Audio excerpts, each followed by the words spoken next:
Oke teman-teman, jadi kita akan coba untuk bikin tutorial konsolnya. Ini tampilan awalnya, kita langsung pencet blank model aja. Kita akan pilih model dari awal. Kemudian di sini udah muncul tampilan pertamanya. Supaya cepat aja, jadi ini ada beberapa menu, tapi untuk saat ini kita akan pilih add komponen. Kemudian pilih dua dimensi, karena kalau soal PR kita itu dia masih dua dimensi. Kemudian ada eh, apa namanya units ya units ininya mau meter atau apa kita pilih milimeter atau sentimeter nanti bisa dilihat di soal PR aja. Ini udah otomatis kesimpan. Selanjutnya adalah kita harus bikin geometrinya, kita bikin sketsa dua dimensi dari eh, sistem yang ingin kita buat. Jadi pertama itu square seingat aku. Nah, ini position dan ini ada side length. Nah, jadi side length ini adalah menentukan panjang dan lebar dari persegi itu. Kalau position ini ada dua mode, ada corner sama center.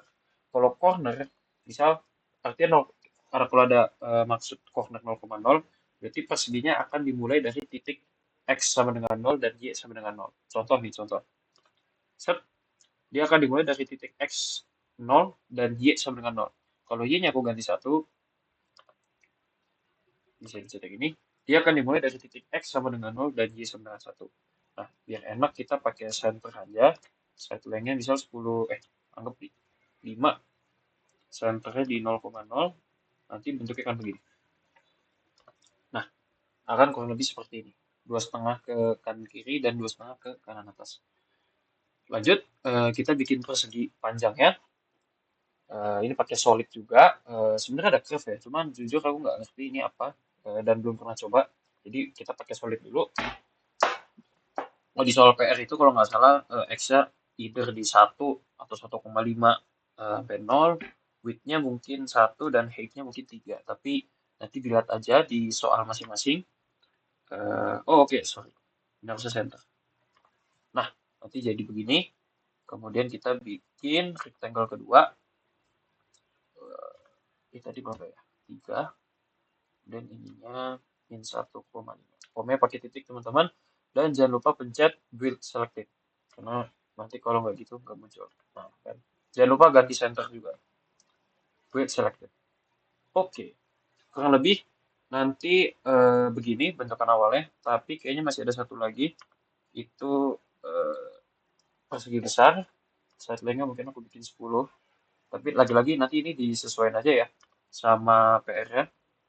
Set. Terus nanti kalau mau kita atur skala kayak auto set pencet ini aja. Oke, tapi kayak kegedean. Jadi 8 aja. Nah, ini kan udah begini. Nah, selanjutnya kalau di soal PR itu ujung-ujung ini harus di apa namanya ya, kayak dibengkokkan gitu supaya dia nggak terlalu 90 derajat. Caranya gimana? Caranya itu bisa pakai fillet yang ada di geometri. Kita fillet, pilih misal dua titik, terus radiusnya 0,5. Misal ya. Nah, bentuknya kan jadi gini. Nah, cuman mungkin radiusnya harusnya berapa? Ini jujur saya lupa. Jadi nanti dicek aja di soal PR. Cuman itu ada kemungkinan, misal contoh nih ya, filletnya itu gagal. Misal di titik bawahnya nih, terus kita pilih radiusnya 1 mili. Kita build, nah gagal kan dia. Kenapa gagal? Karena lebar ini kita itu cuman satu ya, cuman 1 mili. Jadi kalau radiusnya kita pilih 1 mili, nanti dia nggak sesuai gitu bentuk bentuk lingkarannya. Makanya ini kita saat ini kita pilih 0,5 aja. Tapi sorry, ini titiknya yang mana? Oke. Terus kita build selected. Nah, nanti dia jadi melingkar seperti itu. Berlaku juga untuk persegi panjang di sebelahnya. Dan, aduh sorry, ini tuh bisa saya fillet. Ini bisa 4 titik langsung sekaligus biar cepat aja. Saya laprek ya teman-teman. Dan ini radiusnya kita pilih 0,5, kita build selected. Nah, ini udah beres untuk pembentukan apa struktur geometrinya. Selanjutnya apa? Jadi konsol ini udah benar urutannya. Habis geometri, sketch sama geometri ini bisa sama teman-teman. Jadi tinggal dipilih aja. Kita add material. Jadi kita tentuin material ini, keseluruhan geometri ini, materialnya apa? Ini kita bisa pencet blank material aja, karena kalau add material nanti bakal sama, dan kalau teman-teman add material, nah di sini ada banyak banget nih materialnya. Tuh, ada yang built-in, pakai begini-gini, dan karena kita cuman uji coba, jadi materialnya itu kita buat sendiri. Makanya kita pilih blank material. Oke, sorry, yang tadi di delete dulu, biar gampang. Oke, ini material, terus kita bisa pilih nih, kan tadi tuh dia ada yang jadi konduktor, ada juga yang ground. Ini misalkan konduktornya yang dua, yang ini sama yang ini. Misalkan ini konduktor. Kita labelkan dia namanya konduktor. Ini bebas teman-teman mau kasih nama apa, nggak ngaruh juga. Kita namanya konduktor. Gitu. Set, beres. Habis itu kita pencet blank materials lagi untuk kita bikin material dielektrik ya. Misalkan tadi belum pencet yang ini ya. Misal ini diganti aja namanya jadi dielektrik, terus di elektrik. Dah, set. Oke, materialnya udah kita pilih semua. Selanjutnya apa? Habis pilih material, itu kita pilih physics. Nah, ini ada cukup banyak pilihannya, bisa add mathematics, add physics, add multiphysics. Cuman kalau untuk kebutuhan PR kita saat ini, itu ada add physics. Add physics itu apa? Sorry. Nah, add physics. Terus, jadi ini untuk nentuin kita mau bikin simulasi apa. Contoh magnetic field, ada electric field, dan sebagainya. Untuk kasus ini kita pilih electric fields dan pilih yang electrostatic. Kita pencet aja, klik 2 kali. Nah, nanti dia akan muncul di window paling kiri menu elektrostatiknya. Yang ini nggak usah diotak-atik teman-teman, didiemin aja. Ini intinya cuman ngasih tahu kita bahwa di elektrik model kita itu pakai persamaan ini, kemudian ada permitivitas relatifnya itu dari material yang kita pakai dan sebagainya. Nah, lanjutan yang ngapain? Lanjutannya itu eh jujur saya lupa ya harus ngapain. Cuman seingat saya itu kita, oh sorry, kan tadi kita udah milih ini ya, udah milih elektrostatik. Nanti di material itu akan muncul propertiesnya, properties untuk sifat yang terkait dengan medan listrik. Contoh konduktor, konduktor itu epsilon relatifnya itu tinggi sekali, jadi kita misalkan aja 1000 dan di elektriknya 1. Oke, kenapa konduktor epsilon relatifnya bisa tinggi? Karena konduktor di dalam konduktor ideal itu idealnya dia tidak ada medan listrik yang mengalir di dalam bukan mengalir, melewati di dalam konduktor tersebut. Nah, lanjutannya apa? Habis kita udah setting-setting kayak gini, kita pencet study, kemudian kita pilih add study. Nah, nanti akan muncul, kalau udah dipencet add study, ini akan muncul beberapa menu seperti ini. Kita pilih yang stationary, pencet kanan, add study. Nah, habis add study seperti ini, yang harus kita lakukan adalah sebenarnya tinggal compute aja. Tapi sebelum compute, kita lihat dulu nih, eh, apa sih yang besaran apa yang ingin kita cari gitu. Kan tadi kita di elektrostatik ya, elektrostatik nanti yang keluar dia apa aja segala macam, ini dipastiin di sini. Sama sebelum kita compute, kita pilih mesh-nya dulu. Jadi mesh itu akan menentukan seberapa akurat medan listrik yang dihasilkan dari simulasi kita. Ini misal kita pakai normal, berarti nanti mesh-nya kurang lebih kayak begini bentukannya. Kalau kita pilih yang bagus, nanti dia akan lebih tajam hasilnya.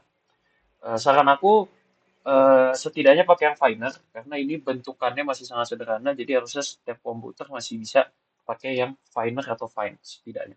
Nah, kalau kita udah pilih mesh, kita ke studi, stationery, terus kita compute aja. Habis kita compute, nanti dia akan muncul begini-begini. Nah, begini-begini apa tuh?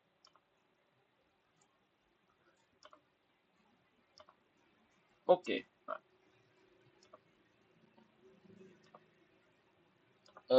ini kayaknya ada parameter yang belum di... Oh, sorry. Sorry banget teman-teman. Eh, ini ada yang kelewat. Jadi di elektrostatik ini kita pencet kanan ya, pencet kanan, terus kita tentukan yang mana yang ground, yang mana yang punya potensial atau konduktor. Yang ground itu kan tadi kita tentuin dia di sebelah sini ya, daerah yang sebelah sini, yang di elektrik. Makanya kita di sekelilingnya kita buat dia jadi ground. Kemudian kita pencet kanan lagi di elektrostatik, kita cari yang elektrik potensial. Nah, elektrik potensial berarti di titik-titik yang tadi kita pilih sebagai material konduktor. Kita pilih manual satu-satu.